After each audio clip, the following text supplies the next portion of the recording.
Hello friends, part two करते हैं avoidable mistakes का। तो हम अ, अभी हम अब बात करेंगे सेंटर्स के लीकेजेस की। एक वो मैंने कहीं पढ़ा था, चाणक्य का था लिखा हुआ कि हमारी जो बुद्धि है वो एक, मान लो कि एक पोटली की तरह है जिसमें पानी भरा हुआ है। उसकी जो पावर है वो, समझ लो पानी भरा हुआ है किसी चीज़ में, और जो अगर उसमें छेद कर दो छोटे छोटे तो वो पानी लीकेज होते रहेगा ना। तो ये जो हमारा माइंड है उसमें जो लीकेज है ना, लीकेज वो किस तरीके, क्या चीज़ है वो लीकेज, उसमें आपके जो आपके इमोशन है और जो आपकी जो इंटेलिजेंस है वो इधर उधर भटकता है, फिर से वापस आता है। और साथ ही साथ जो भी आपका जो सेक्स सेंटर है वो भी, उसमें भी किस तरीके से एनर्जी सब वेस्ट होती है वो अभी आगे आएगा। तो हम पढ़ते हैं, आगे स्टार्ट करते हैं। In an average person all centres have leakages. When we have a subject on which we think, we find that we drift from the main subject and come back to it. All the time that the mind is drifting from the main subject, it is expending energy. This spending of energy is a waste of eye centers energy and is hence a leakage. देखिए, जब भी हमारे किसी भी इंसान में जो average human being है, जैसे मैं और शायद आप लोग, ठीक है, ऑल सेंटर्स हैव लीकेजेस, मतलब सारे जो सेंटर हैं उनमें लीकेज होता है। जब भी हम किसी सब्जेक्ट पे हम फोकस कर रहे होते हैं या उसको उस पर हम सोच रहे होते हैं तो हम मेन चीज़ से ड्रिफ्ट हो जाते हैं, है ना।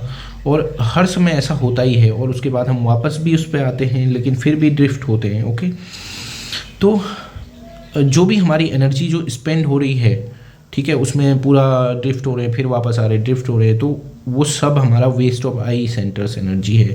आई सेंटर की एनर्जी, इसका मतलब वेस्ट जा रही है उस पर, ठीक है। तो आई सेंटर का लीकेज हो गया ये। तो लीकेज ऑफ ई सेंटर क्या होता है? ई मतलब इमोशंस का leakage. It is not normal thinking but playing with debit accounts as it is called. We have been hurt और are afraid of some event. In short, our worries are the leakage of this centre. जो भी आपके जो जमा हुए हैं, जो भी थॉट्स आपके अंदर है ना, जिससे आप हर्ट हुए थे या प्रॉब्लम, या फिर इवन आपको खुशी हुई थी क्योंकि कोई इवेंट जिससे मुझे खुशी मिली थी बट अभी मेरे पास खुशी नहीं है, उस चीज़ को मैं याद कर कर के परेशान हो रहा हूँ कि ऐसा क्यों नहीं है। तो वो सब भी ड्रिफ्ट है। ओके, तो इमोशन जो भी हम, और हमारी जो भी वरीज हैं, जो भी चिंताएं हैं, वो सब लीकेज है इस सेंटर का। जो भी चिंताएं हैं, सारी चिंताएं, ये समझ लो। The leakage of H centres consist of nocturnal ejections and other ejections connected with the physiological functions of sex life.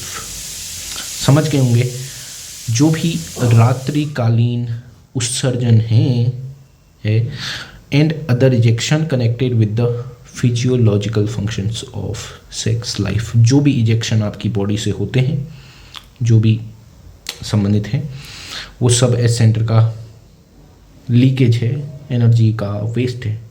You can understand. Okay, many people have a habit of shaking their head or hand or leg or drumming their fingers.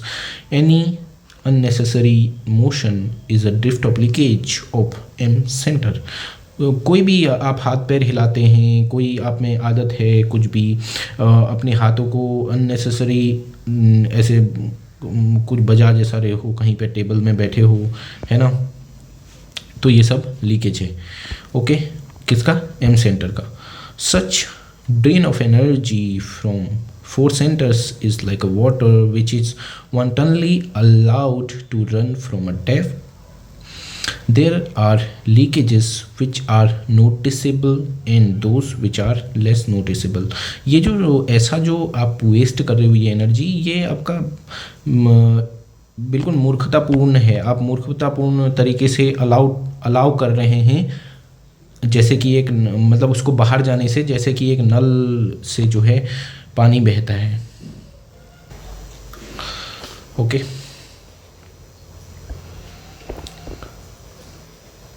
There leakage, हाँ कोई देखो बहुत सारे leakage हैं। किसी समय हम thoughts को पकड़ तो लेते हैं और कई बार ऐसे थॉट्स होते हैं जो आप नोटिस भी नहीं कर सकते हो। ठीक है, बहुत सारे ऐसे इमोशन होते हैं ना जो आपकी पकड़ में भी नहीं आते, जो थॉट्स के रूप में ही आते ही नहीं हैं दिमाग में।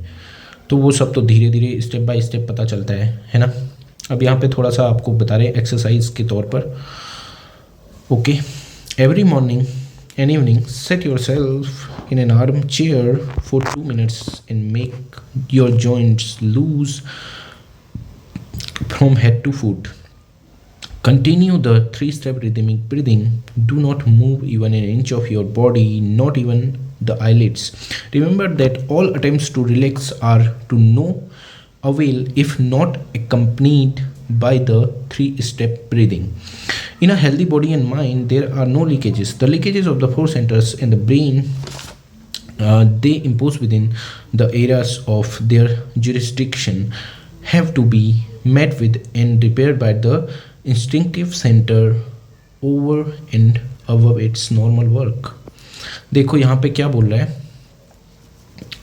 एवरी मॉर्निंग अपने आप को जो है एक आर्म चेयर पे बैठाओ 2 मिनट के लिए, अपने सारे जॉइंट्स को लूज करो, आप अपने हेड से लेके पैर तक कंटिन्यू करो 3-स्टेप ब्रीदिंग। आप बिल्कुल कुछ भी, बिल्कुल हिलाना मत, कुछ भी शरीर का पार्ट है ना, अपने आईलिड्स भी मत हिलाना यहाँ तक कि। ओके, और रिमेंबर दैट जो भी आप अटेम्प्ट करेंगे रिलैक्स होने का, वो कोई फ़ायदे का नहीं होगा अगर आप उसको 3-स्टेप ब्रीदिंग के साथ नहीं करते हैं। तो मतलब 3-स्टेप ब्रीदिंग तो करनी ही है। ये नहीं कि चलो यार छोड़ दो, इसको नहीं कर रहा हूँ मैं, रिलैक्स होने का खाली अटेम्प्ट कर रहे हो आप, नो, कोई फ़ायदा नहीं होगा, ऐसा बोल रहे हैं। इन अ हेल्दी आपकी कोई भी स्वस्थ बॉडी है और जो माइंड है उसमें कोई लीकेज नहीं होता 4 सेंटर्स का। दैट मीन्स आप और हम सब अस्वस्थ हैं किसी न किसी प्रकार से, है ना। They impose within the leakages of the 4 centers in the drain, they impose within the areas of their jurisdiction have to be met with and repaired by the instinctive center. तो देखो जो भी लीकेजेस होते हैं ना अपने अपने centre में, मतलब 4 सेंटर हैं उनमें लीकेजेस होते हैं और उनको फिर क्या होना पड़ता है, उनको रिपेयर तो होना ही है ना। Have to be met with, कहाँ गया, centres normal work okay drain, हाँ, areas of have to be met with the end repaired by the instinctive centre over and above its normal work. देखो अभी हमने द आई एन सेंटर पढ़ा था ना, इन वो ऊपर पढ़ा था, जो कि आपके सारे बायोलॉजिकल सिस्टम्स को कंट्रोल करता है। तो वही है इसमें जो भी आपके लीकेजेस हुए हैं, आई सेंटर, ई सेंटर, एस सेंटर, उसको रिपेयर तो होना ही पड़ेगा। तो रिपेयर करने में जो आपके इंस्टिंक्टिव सेंटर की जो है उसमें एक्स्ट्रा एनर्जी जाएगी, उसको रिपेयर करना पड़ेगा। The result is that the centre suffers from the added load, उस पर ज़्यादा लोड पड़ जाएगा है, and it is not able at times effectively carry out its functions. तो कई बार ऐसा होता है कि वो अपने फंक्शंस को अच्छे से काम नहीं कर पाता, ठीक है ना, नहीं कर पाता, नहीं निभा पाता अपने काम को अच्छे से। Then the internal organs and nerves begin to complain. तो आपके जो इंटरनल ऑर्गन्स हैं और नर्व्स हैं वहाँ प्रॉब्लम होने लगती है। Complain in the early stage is the form of pain in the body and later we have more serious complaints. पहले तो आपका पेन होगा या थोड़ा सा होगा, अगर आपने ध्यान नहीं दिया उस पर और वो कंटिन्यूसली है तो फिर ज़्यादा सीरियस प्रॉब्लम्स होंगी।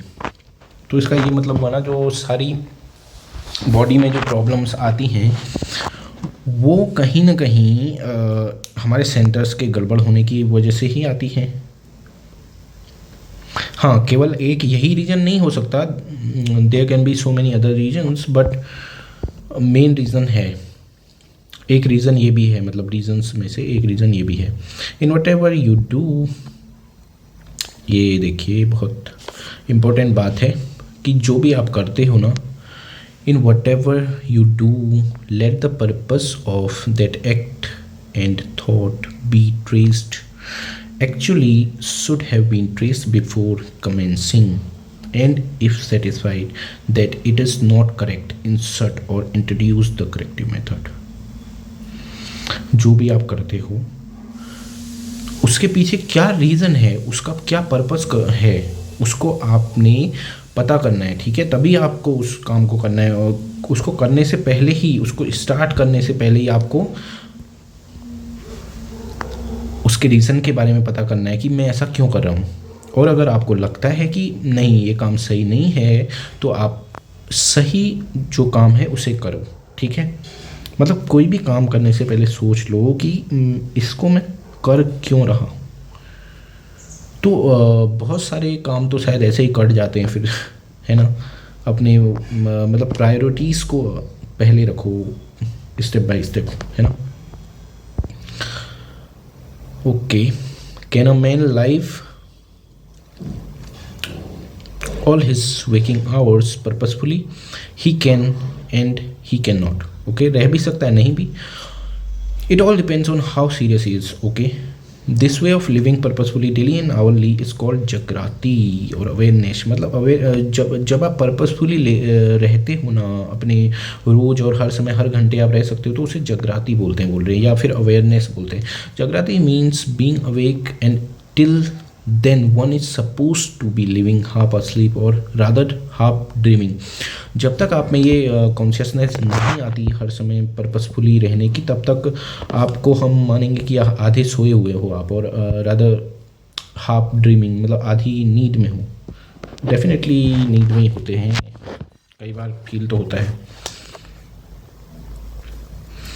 वी कैन नॉट एक्वायर जागृति by mere use of will power. आप ये नहीं बोल सकते मेरे को करना, मैं बिल्कुल अब से अवेयरनेस में ही रहूँगा, ये विल पावर से नहीं होता। और by the force of so called concentration of still less by enthusiasm. उत्साह से तो बिल्कुल नहीं कर सकते, कंसंट्रेशन से भी नहीं कर सकते।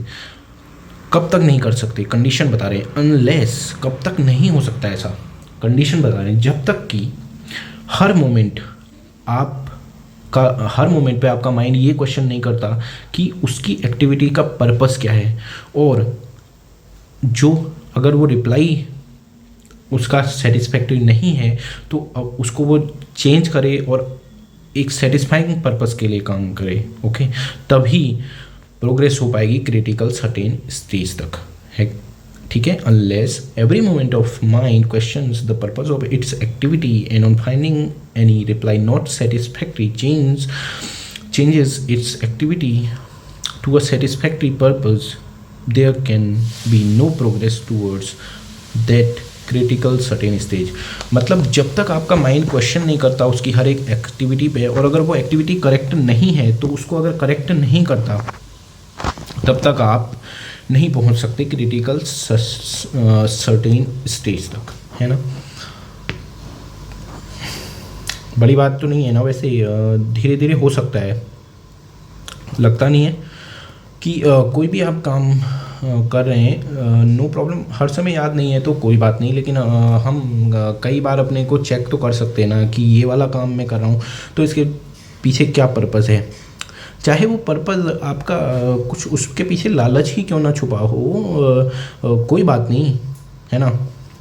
देखिए अगली बात वही है, but the reply we give should be an honest one. आपका आंसर बिल्कुल क्या होना चाहिए, उस पर आप बिल्कुल ये नहीं उसको छिपाएं रीज़न को, ऑनेस्ट होना चाहिए वो, है ना, कि जो भी आप आंसर दे रहे हो वो सही सही होना चाहिए। Should we have a tendency to justify whatever we do or say, however well-meaning, then we should be all the more cautious। क्या आप में ऐसी आदत है कि आप जो भी काम करते हो अपने को उसमें जस्टिफाई करते हो, मीन्स उसको सही ठहरा देते हो कैसे भी, चाहे वो कितना ही भी अच्छा हो, लेकिन आप उसको और बढ़ा चढ़ा के उसको ठीक मतलब एक्सप्रेस करते हो अपने आप को ही। मीन्स जैसे मानो मैं किसी का खून करने जा रहा हूँ तो अब उसको मैं ऐसे जस्टिफाई करवाऊँ अपने आप को कि यार जो भी मुझसे करवा रहा है भगवान करवा रहा है, या कई सारे ऐसे लोग होते हैं जो ऐसा काम करते हैं, उनकी मेंटेलिटी यही होती है, वो अपने आप को जस्ट अंदर से अपने आप को सेटिस्फाई करके ही तो जाते हैं उस काम को करने हेतु। तो वो सही तो नहीं है, लेकिन सही गलत मुझे नहीं पता, लेकिन जो भी है ऑब्वियसली नहीं सही है, लेकिन तो जो भी मतलब अपने आप को ऐसे जस्टिफाई नहीं करना है, आप बिल्कुल ऑनेस्ट आंसर होना चाहिए, है ना। चाहे वो कैसा ही भी आप काम कर रहे हो, कोई सा भी काम हो, आप अपने आप को रिप्लाई आपका ऑनेस्ट होना चाहिए, ठीक है। तो अगर आपको जस्टिफाई करने की आदत है हर काम में अपने आप को, तो आपको बिल्कुल सावधान होना चाहिए और ज़्यादा, है ना, कि आप क्या कर रहे हो। Man is not born perfect but is a self evolving being. हाँ, हम कोई भी परफेक्ट तो है नहीं, हम खुद ही अपना इवोल्यूशन करते हैं, अपने आप को बढ़ाते हैं, ठीक है। He can not expect to evolve automatically, ठीक है। खुद ही वो, तुम ये एक्सपेक्ट नहीं कर सकते कि कुछ काम तो करेंगे नहीं लेकिन हमारा विकास हो जाएगा अपने आप, ऐसा नहीं हो सकता, ठीक है ना। because then he would not be a self-evolving being but some kind of a vague evolution would be thrust on him whether he wishes or not। देखो, अगर आप खुद ही आपका विकास हो जाएगा तो फिर तो वो तुम्हारा एक जो है स्पष्ट तरीके से विकास तो माना नहीं जाएगा, वो तो आप पे एक थोपा गया होगा, ऐसा लगेगा, है ना। क्योंकि देखो, मानव में अपना हो सकता है कोई ऐसा ह्यूमन बीइंग भी हो जो अपना विकास नहीं चाहता हो, उसे वहीं रहना है, ठीक है। अगर आपका विकास ऑटोमेटिकली हो जाए, ठीक है, आपका ब्रेन डेवलप ऑटोमेटिकली हो जाए, आप ऑटोमेटिकली अपनी हायर स्टेज में बढ़ जाएं, तो फिर तो ये समझ लो कोई तुम पे थोप रहा है उस चीज़ को, है ना। ऐसा होता नहीं बोल रहे हैं, मतलब आपको खुद ही एफर्ट करना पड़ेगा अपने विकास के लिए, है ना। But we think that such a gift of evolution is not to be thrust upon any one.